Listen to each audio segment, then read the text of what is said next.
मुनीर इस मुल्क पे आसेब का साया है या क्या है कि हरकत तेज तर है और सफ़र आहिस्ता आहिस्ता। पाकिस्तान के हवाले से मुनीर नियाज़ी ने ये शेर कई दहाइयों पहले कहा था। तब भी सूरत हाल वैसी थी, आज भी सूरत हाल वैसी है, बल्कि उससे भी अबतर है। पहले तो ये होता था कि कहीं ना कहीं पाकिस्तान का कोई ना कोई बेल आउट हो जाता था। वॉर और टेरर आ गया, वॉर और टेरर से पहले सोवियत यूनियन का वो आ गया सारा खेल तमाशा, उसके बाद वॉर ऑन टेरर और फिर और कई सिलसिले चलते रहे। IMF से मदद की ज़रूरत नहीं भी होती थी तो उसके प्रोग्राम में चले जाते थे, मगर अब जैसे लगता है कि एंड गेम पर हैं और वो जो सफ़र आहिस्ता आहिस्ता है वो भी कहीं गुम हो गया है। ये है आज का मौजू आज के थर्ड ओपिनियन में जनाब बैरिस्टर हमीद बशानी साहब के साथ। बशानी साहब खुश आमदेद।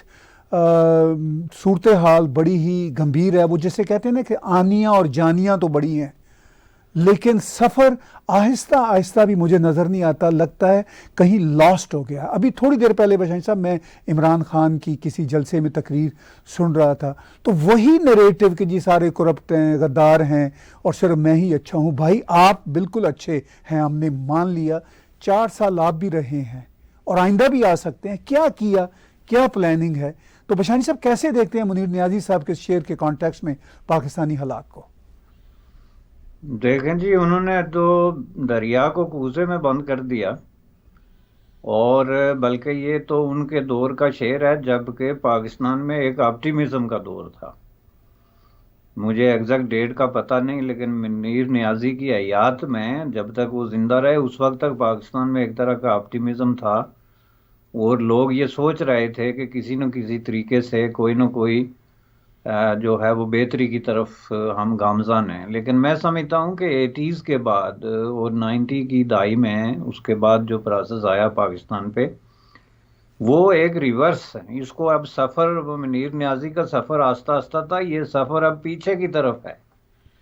और ये अब बहुत क्लियर हो गया है इकोनॉमी के हवाले से भी कि ये सफ़र पीछे की तरफ इस तरह है कि जब आप जो है वो खुद हुक्मरान तबकात की ज़बान में देख लें कि ये कहते हैं कि 60s में, और ये फैक्ट भी है, इंटरनेशनल जो इंडिकेटर्स हैं और जो इशारिये हैं वो इसकी तस्दीक करते हैं कि 60s में जो है अर्ली लेट 50s और 60s में पाकिस्तान का जो ग्रोथ रेट था और जो ग्रोथ कंपटीशन था वो पुर्तगाल और स्पेन के बराबर था, यानी यूरोप का जो बिल्कुल दिल है।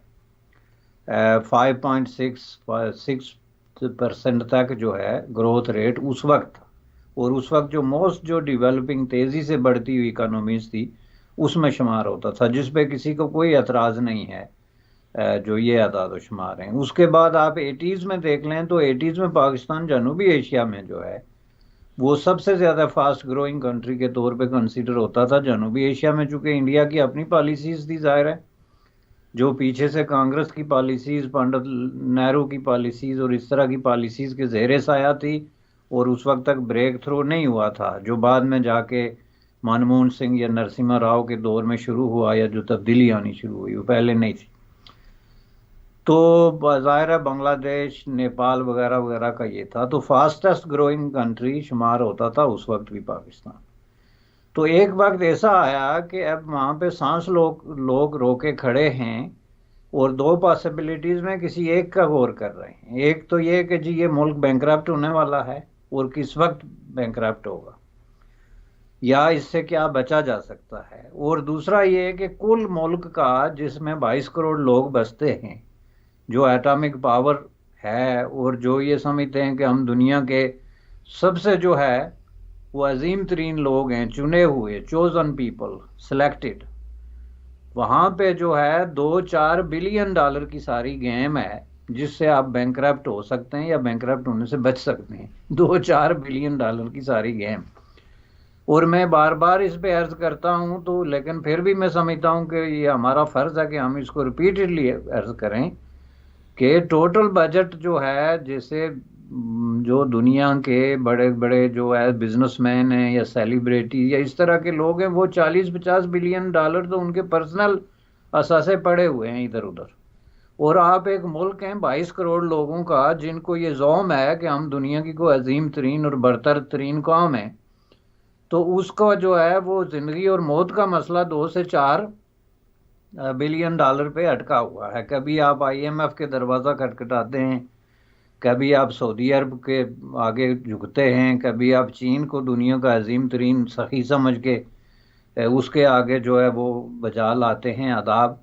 तो इससे आप अंदाज़ा लगा सकते हैं कि इससे ज़्यादा जो वापसी की तरफ सफ़र होता है और जवाल का सफ़र होता है, उसकी क्या डेफिनेशन है। उसमें जो है वो मुनीर नियाज़ी को आप अगर कोट करेंगे भी, तो उसका मतलब ये निकलेगा कि वो जिस सफ़र की उन्होंने बात की थी कि आस्ता आस्ता है, वो अब ख़त्म और बिल्कुल बंद होके बंद गली में जो है वो रुक गया है।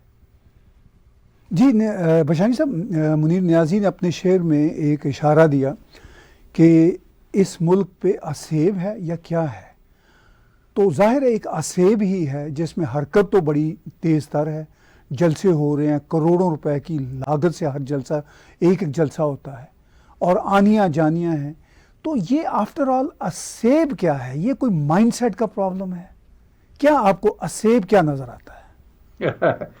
देखें जी, असेब जो है वो माइंडसेट तो है ही है। माइंडसेट के बगैर तो कुछ भी कहीं पे जो है वो जाहिर है इतना लंबा अरसा नहीं चलता जो पाकिस्तान पे साया पड़ा है।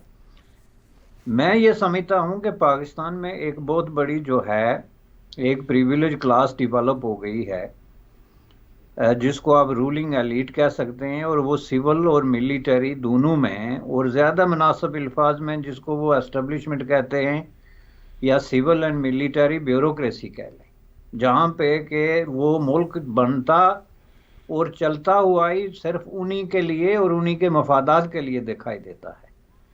इसकी मैं 12 मिसाल दे चुका हूँ कि आप मुझे ये बताएं कि जिस मुल्क को ये लाले पड़े हुए हैं कि हमें जो है वो अगर IMF जो 8 बिलियन डॉलर की बिल्कुल लॉन्ग टर्म मिला के, यानी फिलहाल तो सिर्फ 2 बिलियन है लेकिन टोटल नहीं देता तो हम बैंकरप्ट हो जाएंगे, और ये बात इतनी ज़्यादा आम हो गई कि अब वो इसको छुपाते भी नहीं या इसको कोई शर्मिंदगी का बायस नहीं समझते, बल्कि इसको वो बातों एक स्लोगन यूज़ करके तो अवाम को भी साथ मिलाने के लिए और इंटरनेशनल ओपिनियन को भी थोड़ा नरम करने के लिए इस्तेमाल करते हैं कि जी 2 बिलियन से लेके 8 बिलियन का। तो उस मुल्क में आप ज़रा टाइम निकाल के तो मुझे ये बताएं कि वहाँ का जो ब्यूरोक्रेसी है, ख्वाह वो अगर सिविलियन है तो उसमें आप एक डिप्टी कमिश्नर या असिस्टेंट कमिश्नर या इस सतह के लोग, इवन तहसीलदार से शुरू करके ऊपर तक जाएं, ले लें।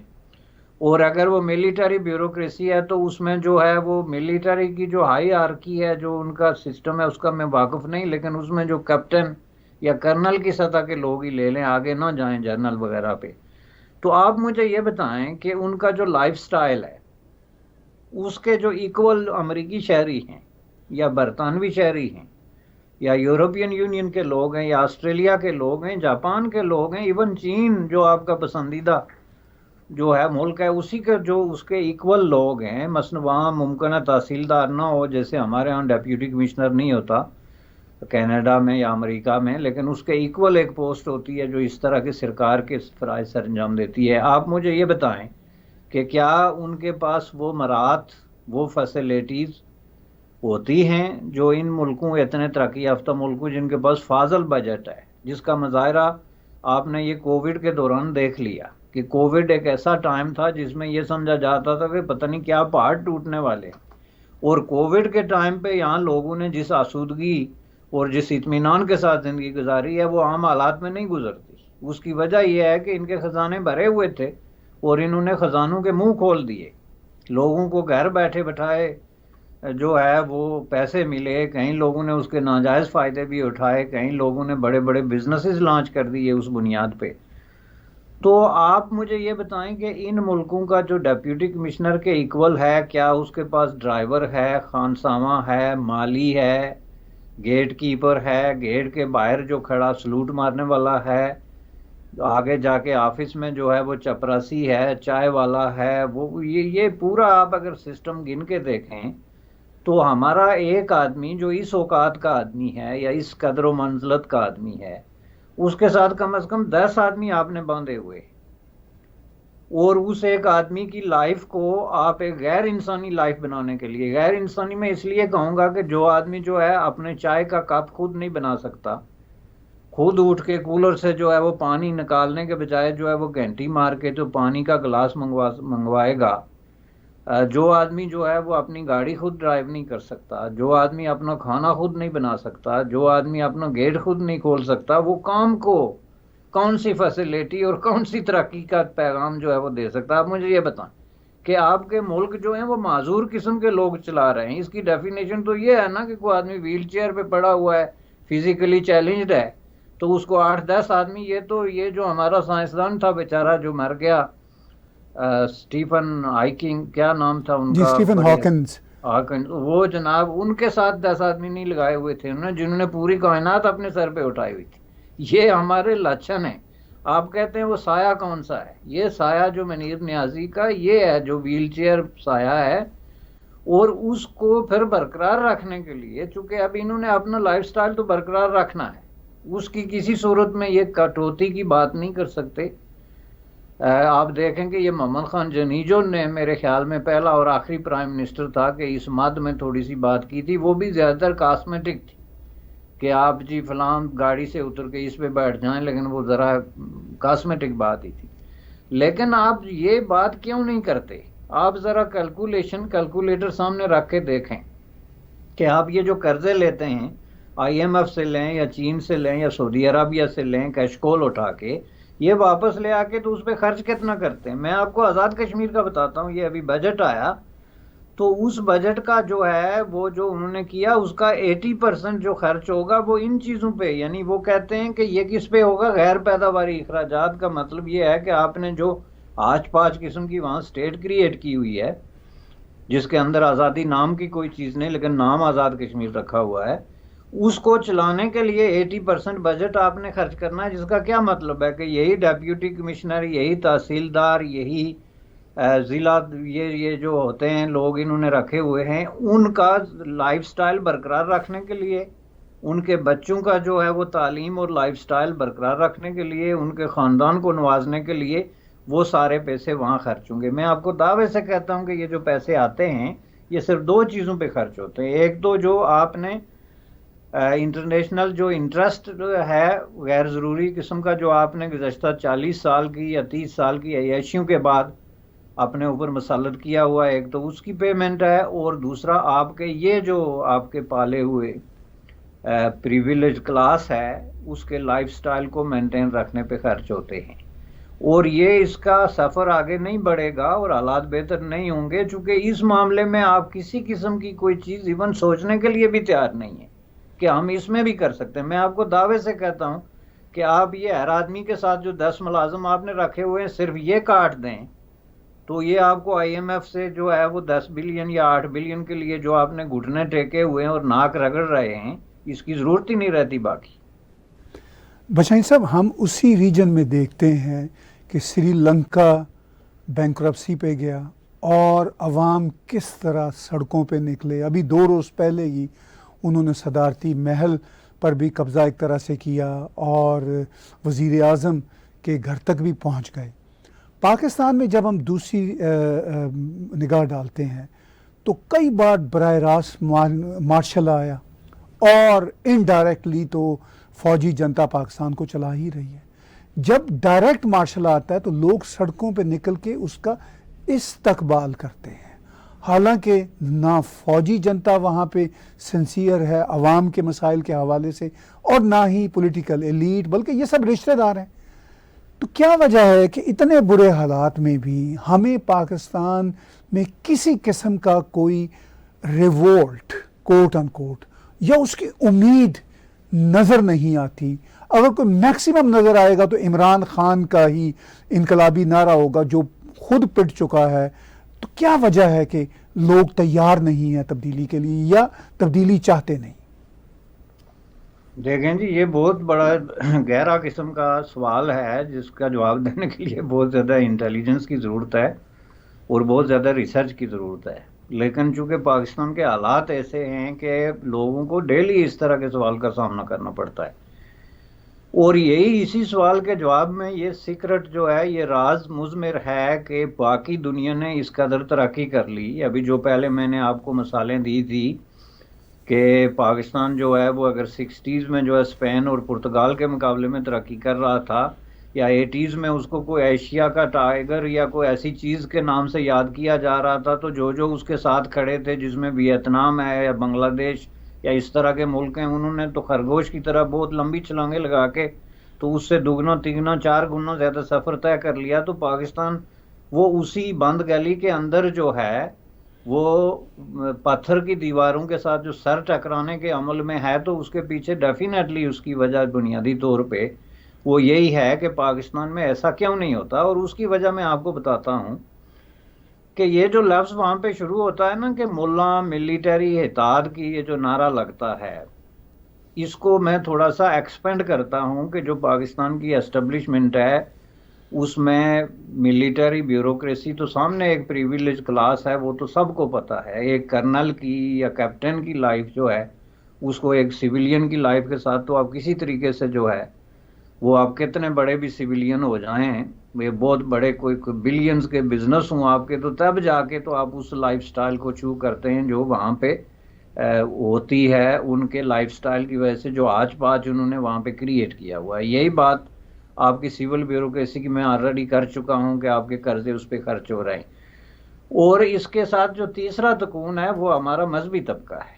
मजहबी तबके की तो हमने इग्नोर ही कर दिया कि पाकिस्तान की तबाही और बर्बादी में किस कदर रोल जो है वो उन्होंने प्ले किया, और इसको हमने जो है एक तरीके से बरी कर दिया कि ये जी इनका कोई कसूर नहीं है। मैं आपको इसकी थोड़ी सी मिसाल देता हूँ कि जब कभी भी पाकिस्तान में किसी ठोस किस्म के डिसीजन की बात आती है, किसी तरह की अवाम के मसाइल के हल करने की बात आती है, कोई इस तरह का नज़रिया या इसी आइडियालॉजी या इस तरह का कोई तस्वर पेश किया जाता है कि ये करने से ये हो जाता है, उसमें हमारा जो रिलीजियस और पॉलिटिकली मोटिवेटेड रिलीजियस क्लास है वो उसके रास्ते की दीवार बन जाती है। अभी रिसेंटली मैंने एक कॉलम लिखा था पाकिस्तान के अखबार में, जिसमें मैं लिख रहा था काफ़ी दिनों से एक सीरीज़ के जो इंटरनेशनली रिलीजियस बेस्ड सोशलिज्म का तस्वर है। सोशलिज्म आप और हम तो समझते हैं कि एक साइंटिफिक थ्योरी है, उसका रिलीजन से कोई ताल्लुक नहीं होता, लेकिन इंटरनेशनली ऐसे आइडियाज़ आए, मसलन क्रिश्चियन सोशलिज्म एक बहुत ही पॉपुलर आइडिया रहा है जो कि बरतानिया और जर्मनी में इस बुनियाद पे लिबरल पार्टीज़ और क्रिश्चियन डेमोक्रेटिक पार्टीज़ बरसर इक़्तिदार आई इस आइडिया की बुनियाद पे। मैं मिसाल ये दे रहा था कि बुद्धिज़्म में मैंने ये लिखा था कि बुद्धिज़्म एक ऐसा रिलीजन है जो कि सोशलिज्म के ख़िलाफ़ खड़े होने के बजाय उसके साथ खड़ा हुआ, चूँकि उन्होंने कहा जी हमारे जो बड़े लीडर थे, जो बुद्धा का कॉन्सेप्ट था वो यही था कि ह्यूमन सफरिंग हम तभी ख़त्म कर सकते हैं जब हम आपस में चीज़ों को शेयर करेंगे और एक दूसरे की मदद करेंगे और एक दूसरे के साथ बांट बरत के खाएंगे। तो जब वहाँ पे सोशलिस्ट तहरीकें आई तो वहाँ बुद्धिस्ट जो मंक थे वो बजाय फतवे देते उनके खिलाफ, वो जाके उनके साथ खड़े हो गए कि ये जो बात कर रहे हैं यही बात तो हम भी कर रहे हैं। तो इसलिए मैंने कहा कि इसके बरक्स पाकिस्तान में रिलीजियस क्लास जो है उसका इसके बिल्कुल बरक्स रवैया क्यों रहा। मसलन 1970 में जब जुल्फ़िकार अली भुट्टो ने इस्लामी सोशलिज्म की बात की तो आप ये जानते हैं कि 113 जो है उलमाए कराम इकट्ठे हो गए जिन्होंने पाकिस्तान की तारीख में बैठ के तो इतने मुतफिका तरीके से फतवा दिया कि जी इस्लामी सोशलिज्म जो है वो इस्लाम के ख़िलाफ़ है। अब इसमें मसला क्या था, आपका क्या ख्याल है कि उनका कोई मसला था सोशलिज्म के साथ? उनका कोई मसला सोशलिज्म के साथ नहीं था, चूँकि उस वक्त हमारी जो रिलीजियस क्लास है वो अभी इतनी प्रिविलेज नहीं हुई थी, अभी तक वो साइकिलों पे ही चलते थे या गधे घोड़े पे ही चलते थे। उनको पीछे से कहा गया था, जो पाकिस्तान की प्रिविलेज जो असल जिनकी मैंने आपको बात की सिविल और मिलिट्री ब्यूरोक्रेसी ने, उन्होंने उसको कहा था कि आप ये फतवा दें। हालांकि ना जुल्फ़िकार अली भुट्टो ने सोशलिज्म लाना था ना उनके फतवे से रुकना था, लेकिन ये एक गेम थी कि जिसका नतीजा ये निकलना था कि जी वो तहरीक रुक जाती या जिनको खौफ था कि हमारी मराहत जो हैं वो हो जाएंगी। अब ये तीनों जो कुव्वतें हैं जनाब, ख्वाह वो आपकी जो है पाकिस्तान में ओवरवेलमिंग किस्म की एक मिलिट्री मशीन है, या आपकी पाकिस्तान में ओवरवेलमिंग और ओवरबर्डन किस्म की ब्यूरोक्रेसी है जो कि दुनिया के शहंशाहों के मुकाबले में उनका लाइफस्टाइल है, या अब आपका वो रिलीजियस क्लास है जिसने बेशुमार दौलत और असर और सूख और ताकत पैदा कर ली है। ये तीनों मिल के तो पाकिस्तान की तरक्की के रास्ते की बहुत बड़ी दीवार हैं। और जब तक इनके साथ आप किसी तरह का जो है वो, जिसको वो क्या कहते हैं कि दो बदू एक लफ्ज़ है, पता नहीं उर्दू का है या पंजाबी का है, मुझे याद नहीं, कि जब तक बिल्कुल आमने सामने आकर इनके, तो आप ये चीज़ें तय नहीं करते कि इस मुल्क का असल वारिस कौन है और इस मुल्क में जो है वो वसाइल किसके पास होंगे और उनको किस तरीके से तकसीम किया जाएगा। उस वक्त तक ये जो आपका तरक्की का सफ़र है ये आस्था ही रहेगा, बल्कि कुछ अरसे बाद तो सफ़र तो दूर की बात है, आप बंद गली में बंद होने वाले। जी बशाइन साहब, आपने जो रिलीजियस तबकों के माइंडसेट की बात की, तो वो तो पाकिस्तान में ओवरवेलमिंगली पहले दिन से, क्रिएशन और इंसेप्शन ऑफ पाकिस्तान से अब तक चली आ रही है। चूँकि देश ही मुसलमानों के लिए बना था, इस्लाम के लिए बना था, और वो बाकियों के लिए तो है नहीं। उसके बाद कैफियत ये आई कि जो पाकिस्तान की मिलिट्री इस्टेब्लिशमेंट है और जो एलीट क्लास है, उसके लिए एक और नारा बना कि ये देश तुम्हारा है, हम हैं खामखा इसमें। यानी पाकिस्तान के जो बाकी लोग हैं उनका यही था। लेकिन वो जो बाकी लोग हैं बशाइन साहब, जो कहते हैं कि ये देश तुम्हारा है, हम हैं खामखा इसमें, वो भी लगता है कि एक अफ्यून चाटे हुए बैठे हैं। उनके पास भी कोई लीडरशिप नहीं है। जो कोट अनकोट लेफ्ट के लोग हैं वो भी उनकी रहनुमाई करने के काबिल नहीं है, क्योंकि अब तो ये हालत है कि फैज़ साहब की शायरी और जितनी इनकलाबी शायरी वो जमात इस्लामी वाले और इमरान खान की पार्टी वाले गा रहे हैं। तो जब माइंडसेट इतना कंफ्यूज होगा वहाँ के मैसेस का, जो बात आप और मैं कर रहे हैं अभी इस शो में, और जो बात मुनीर नियाजी ने कही कि ये असेब का साया है, तो ये ऐसा असेब है जो श्रीलंका की तरह लोगों को बाहर निकलने पर आमादा नहीं कर रहा। जो बर्मा में जब भी कभी इनकलाब फौजी सो कॉल्ड आता है, मार्शल जब आता है, तो लोग निकलते हैं। पाकिस्तान में चाहे मार्शल आए या ना आए, मार्शल आता है तो लोग मिठाइयाँ बांटते हैं, ना आए तो भी फौज के साथ है। पहली बार ऐसा हुआ कि इमरान खान के निकलने पर, चूँकि इमरान खान फ़ौज के सबसे बड़े हामी थे, इनके लोग, फ़ौज के ख़िलाफ़ सोशल मीडिया कैंपेन हुई। वो भी तब तक है बशानी साहब जब तक इस्टेब्लिशमेंट दोबारा से इमरान खान और पीटीआई को इक़्तिदार में नहीं लाती। जब वो इक़्तिदार में ले आएगी तो यही इमरान खान और पीटीआई वाले फ़ौज के हामी होंगे। तो आपको क्या ये लगता है कि ये माइंडसेट कभी चेंज होगा? क्या कोई ऐसी लेफ़्ट की लीडरशिप आएगी? चलिए, लेफ़्ट तो मेरे लिए अब मैटर नहीं करता बशानी साहब, अब तो रैशनल और इर्रेशनल होना मैटर करता है। लेकिन कोई ऐसी पॉलिटिकल जमात जो ये अवेयरनेस करे कि भाई आपको अपने राइट्स चाहिए, लोगों को ये क्रिएट करे अवेयरनेस, कोई चांस है? देखें, पहली बात यह है कि पाकिस्तान में रैशनल होना ही लेफ्ट है, एक नया लेफ्ट है, क्योंकि हर चीज़ बदलती है ना, और सबसे ज़्यादा इर्तिका तो नज़रियात में होता है या होना चाहिए। और जो लोग ये समझते हैं कि नज़रियात में कोई इर्तिका नहीं होता, वो और जो रिलीजियस क्लैरिक हैं उनमें ज़ाहिर है उनकी सोच में कोई फ़र्क नहीं है।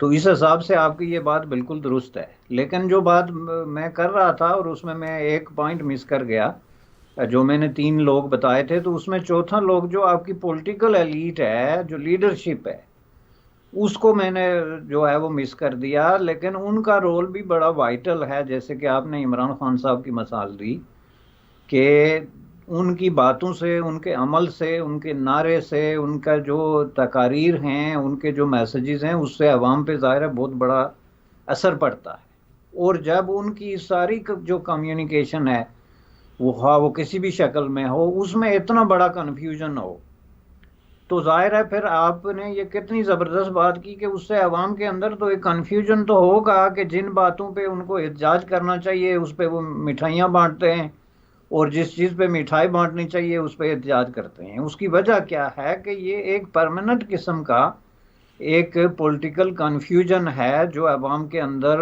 उनके लीडर जो हैं वो पैदा करते हैं। जैसे कि मैंने पहले मिसाल दी थी कि 1970 में देखें, जब जुल्फ़िकार अली भुट्टो ने इस्लामिक सोशलिज्म की बात की तो उसकी वजह ये नहीं थी कि जुल्फ़िकार अली भुट्टो को अचानक जो है वो कोई इल्हाम हो गया या खुदा न खास्ता कोई इस तरह की कोई उनको पता चल गया कि सोशलिज्म को बहुत बड़ी कुव्वत है। और ये बड़ा आपस में इनका दोनों का आप एक हिस्टोरिकल देखें तो एक आपको मुमासलत भी नज़र आएगी, चूँकि जुल्फ़िकार अली भुट्टो भी जो है वो अयूब खान की कैबिनेट के इम्पॉर्टेंट किस्म के मेंबर थे और मिलिट्री एस्टेब्लिशमेंट का हिस्सा थे।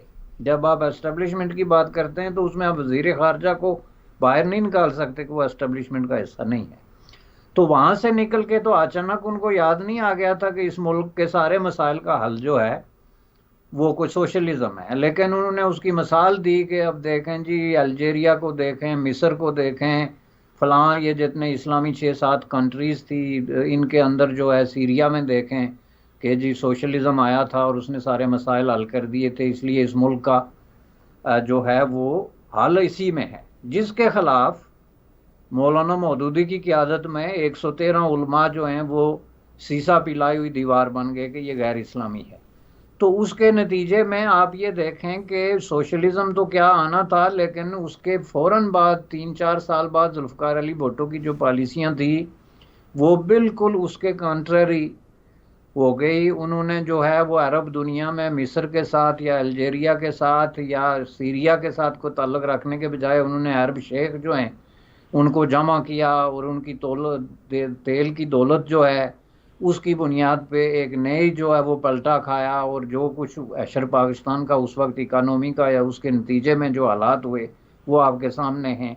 और इसमें अवाम का क्या कसूर था? 113 उलमा के फतवे के बाद पाकिस्तान में जमात इस्लामी, जमीयत उलमा इस्लाम और जमीयत उलमा पाकिस्तान 3 बड़ी सियासी पार्टियां थी जिन्होंने उस वक्त ये फतवा दे के तो 70 के इलेक्शन में ये कूदे थे। तो उनको मैक्सिमम कितनी सीटें मिली थी? 7, 1 से लेकर 7 सीटों तक उनको सीटें मिली थी और जुल्फ़िकार अली भुट्टो को गालिबन 64 सीटें मिली थी। जिसका मतलब क्या था कि अवाम कन्फ्यूज नहीं है। इतने बड़े फतवों के बावजूद उन्होंने वोट जो है वो जुल्फ़िकार अली भुट्टो को दिया, लेकिन आगे जुल्फ़िकार अली भुट्टो ने जो काम किया उस पर अवाम का कंट्रोल तो नहीं था ना। इसलिए मैं समझता हूँ कि अवामी विजडम हमेशा पाकिस्तान में दुरुस्त रास्ते पे रही है और अवाम हमेशा ना तो कभी रिलीजियो पॉलिटिकल कुव्वतों के इन्फ्लुएंस में आए हैं और ना इस तरह के कंफ्यूज किस्म के लीडरों के इन्फ्लुएंस में आए हैं। वो हमेशा दुरुस्त डिसीजन करते रहे। लेकिन लीडर, अब ये देखें, इमरान खान साहब जब आए थे तो एक बहुत बड़ी एक्साइटमेंट अवाम में जो है उन्होंने क्रिएट की थी और उनका जो एक मंत्रा जिसको आप कहते हैं वो ये था कि जनाब यहाँ पे इतनी करप्शन है, जैसा कि आपने शुरू में फरमाया था, और मैं रियासत मदीना बना दूंगा, मैं जनाब स्वीडन बना दूंगा, मैं ये कर दूंगा। 3.5 साल में एक एग्जाम्पल आप कहीं से ढूंढ लें जिसमें उन्होंने कोई ऐसा काम किया हो जिसमें इन बातों की कोई झलक। और उसकी वजह यह है कि उनके सारे नज़रियात, ख्यालात और तसव्वुरात जो हैं वो बारोड किस्म के थे, जो उन्होंने उधार लिए हुए थे मुख्तलिफ तकरीरों से, मुख्तलिफ तहरीरों से, जिनके अंदर जो है वो कोई उस तरह की एक जो होती है ना एक डेप्थ और एक कनेक्टिविटी वो थी नहीं। चूँकि आप क्लियर ही नहीं है कि आप चाहते क्या हैं, आपका नज़रिया क्या है। बात लेफ्ट राइट या सोशलिज्म या कैपिटलिज्म की नहीं है। बात ये होती है कि जब आप कहते हैं कि मैं किसी मुल्क में तब्दीली लाने वाला हूं तो आपको जैसे स्टैट्स देने पड़ते हैं कि जी इस मुल्क में आज जो है वो हमारी इकानमी की ये कंडीशन है, ये ग्रोथ रेट है, तो मैं ऐसा ही क्या करूंगा कि ये ग्रोथ रेट जो है वो ये नहीं बल्कि 10% हो जाएगा। तो फिर उससे अवाम को बात समझ में आती है कि भाई इस आदमी के पास कोई फार्मूला है। लेकिन आप ऐसी कोई बात ना करें, आप सिर्फ ये दावा करें कि मैं रियासत मदीना बना दूंगा या जनाब स्वीडन बना दूंगा, तो इसका मतलब ये है कि आप खुद क्लियर नहीं हैं, ना आपके पास तफसीलात जो हैं, डिटेल्स वो हैं कि आप असल में करना क्या चाहते हैं, सिवाय इसके कि आप किसी ख़ास नज़रिए या किसी ख़ास अकीदे के नाम पे इक़्तिदार पे कब्ज़ा करना चाहते हैं। 70 में भी बिल्कुल यही हुआ था। जो भी इस्लामी सोशलिज्म का नाम लिया गया या डेमोक्रेसी या जो भी, उसकी वजह ये थी कि इक़्तिदार तक जाने का आसान तरीन रास्ता था। ये 2018 में बिल्कुल इसीलिए यही हुआ। ये सारे करप्शन के नारे और ऊपर से इस्लाम का तड़का जो उन्होंने छुपाया भी नहीं, बल्कि छुपाने की तो कोशिश की होगी, लेकिन सोशल मीडिया का यही तो एजाज है कि चीज़ें छुपाना जो है वो बड़ा मुश्किल है, कि ये सिर्फ तड़के के लिए उन्होंने इस्तेमाल किया और उसके नतीजे में आप देखें कि उनका जो अशर हुआ। लेकिन इस सारी बात में मैं आपकी इस बात से इत्फाक करता हूँ कि इनके जो नज़रियात हैं, ये तकारीर हैं, ये भी सारी एस्टेब्लिशमेंट की ज़रूरियात के साथ जो है वो जुड़ी हुई।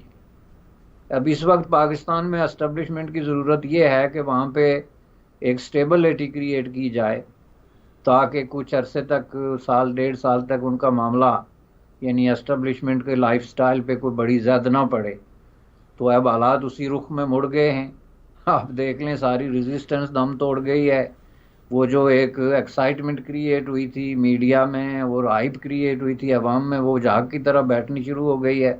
तो इससे मैं फिर अपनी बात ये दोहराऊंगा आखिर में कि देखें, ये पाकिस्तान में जो कोई भी एक प्रिविलेज पोजीशन में बैठा हुआ है, वो उस मुल्क को चला रहा है with the sole purpose of maintaining their privileged position.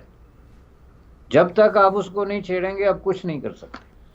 Bashani साहब, बहुत आखिर में हम समअप करेंगे जहाँ से बात हमने शुरू की, वही मुनीर नियाज़ी का शेर, मुनीर इस मुल्क पर असेब का साया है या क्या है, कि हरकत तेज़ तर है और सफ़र आहिस्ता आहिस्ता। और असेब की सूरत में हम अब ये देखते हैं कि ये जो कोलिशन सरकार है, ये भी वही चेहरे हैं और इनकी भी वही पॉलिटिकल कंपल्शंस हैं। और मैं उनको ब्लेम नहीं करता, जिस तरह के पॉलिटिकल हालात हैं उसमें वो ऐसा ही खेलेंगे। अब ये पॉलिटिकल हालात इकनॉमिक्स यानी बुरी तरीन इकनॉमिक्स के साथ जुड़े हुए हैं। इमरान खान के हवाले से हमें ये नहीं भूलना चाहिए कि इमरान खान का इस तरह इक़्तिदार से जाना उनको थोड़ा सा फिर दोबारा पॉपुलर कर गया है। और उसमें ये बात भी हमें माननी होगी कि सो कॉल्ड जो पाकिस्तान के पढ़े लिखे तबके हैं बशानी साहब, ख़ासतौर पर अमेरिका कनाडा में रहने वाले पाकिस्तानियों की अक्सरियत और दूसरे ममालिक में भी, वो इमरान खान की हामी है।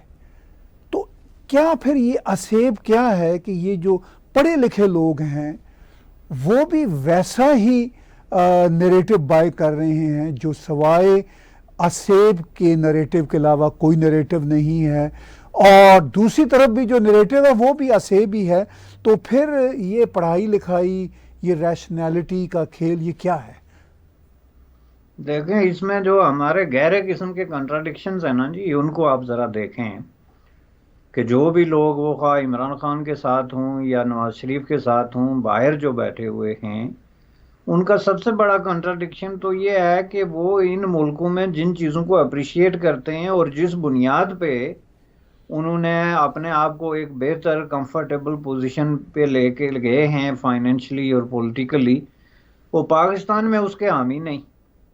मसलन वो पाकिस्तान में रिलीजन और स्टेट की सेपरेशन का, और जो डेमोक्रेटिक राइट्स हैं, जो फंडामेंटल राइट्स की रिस्पेक्ट होती है, जो सिविल लिबर्टीज़ होती हैं, और जो सोशल जस्टिस होता है, जो इन मुल्कों का सबसे बड़ा और बुनियादी जो है वो चीज़ है। ये देखें, अब अमेरिका को हम यहाँ बैठ के या कहीं भी बैठ के तो कुछ करार दे देंगे कि जी ये साम्राज्य है, इसमें फलां है, इसने ये किया हुआ है, लेकिन हमें ये नहीं नज़र आएगा कि यहाँ जितनी पब्लिक कंपनीज हैं उनके अंदर आम आदमी जाके शेयर खरीद सकता है। अब ये क्या चीज़ है कि आप शेयर आम आदमी कैसे खरीद सकता है जिसके पास $10 या $20 हैं? वो भी ये सोच सकता है कि वो न्यूयॉर्क स्टॉक एक्सचेंज में बैठ के जो है अपनी किस्मत आजमाई कर सकता है। तो उसको कहते हैं इक्वल अपॉर्चुनिटीज़, जो इन मुल्कों की तमाम तर ड्रॉबैक्स के बावजूद इक्वल अपॉर्चुनिटीज़ एक ऐसी चीज़ है जो लोगों को होप देती है और इस सिस्टम के साथ जोड़ती है। अब ये जो लोग यहाँ बैठ के इन्हीं इक्वल अपॉर्चुनिटीज से फ़ायदा उठा के मिलियनर होके जाके तहरीक इंसाफ में शामिल हुए, उनको पाकिस्तान में इसकी ज़रूरत महसूस नहीं होती कि पाकिस्तान में स्टॉक एक्सचेंज में जाके एसेट्स खरीदना तो बहुत दूर की बात है। आप एक मामूली किस्म का बिजनेस पहले जो है वो खोलने की कोशिश करें, तो उसमें आपको पटवारी से लेके तो डेप्यूटी कमिश्नर तक जिन जिन दरवाज़ों पे जो है वो माथा रगड़ना पड़ेगा और जो जो रास्ते इख्तियार करने पड़ेंगे। तो ये कंट्राडिक्शंस हैं। अब इनकी हुकूमत भी रही है, आप मुझे बता दें कि इन्होंने कौन सा फैसिलिटेट किया पाकिस्तान में इक्वल अपॉर्चुनिटीज क्रिएट करने के लिए क्या इकदाम किए, मेरिट जिसकी बुनियाद इतना बड़ा इन्होंने शोर डाला था उसके लिए क्या किया उन्होंने, ये सारी चीजें ना असल में कंट्राडिक्शन का शिकार लोग हैं जी, कंफ्यूजन का शिकार लोग हैं। और जब तक ये इसको क्लियर नहीं करते और ये डबल स्पीक और डबल थिंकिंग के उस प्रोसेस से नहीं निकलते कि अगर आपको आप समझते हैं कि वेस्टर्न सोसाइटीज सक्सेसफुल सोसाइटीज हैं तो इनके फिर आपको उसूल भी अपनाने होंगे जिसमें इक्वल अपॉर्चुनिटी का उसूल है, टैक्सेशन और रीडिस्ट्रीब्यूशन ऑफ वेल्थ का उसूल है। ये सारी चीजें जो हैं जब तक आप एज ए पैकेज कबूल नहीं करेंगे अब कोई तब्दीली नहीं ला सकते पाकिस्तान में। बहुत शुक्रिया बशानी साहब।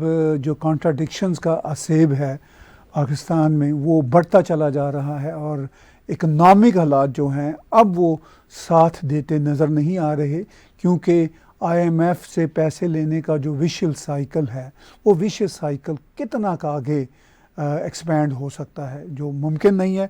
बहुत बहुत शुक्रिया थर्ड ओपिनियन में अपनी राय देने का। बातचीत बशानी साहब थर्ड ओपिनियन में होती रहेगी, आपके साथ तजिया आपके सामने आते रहेंगे हमारे व्यूर्स। आज आप थर्ड ओपिनियन में बैरिस्टर हामिद बशानी साहब का एनालिसिस उन्हीं के शो में देख और सुन रहे थे। टैग टीवी को सब्सक्राइब कीजिए और टैग टीवी के कंट्रीब्यूशन के डोनेट के बटन को क्लिक करके आप हमें कंट्रीब्यूट भी कर सकते हैं।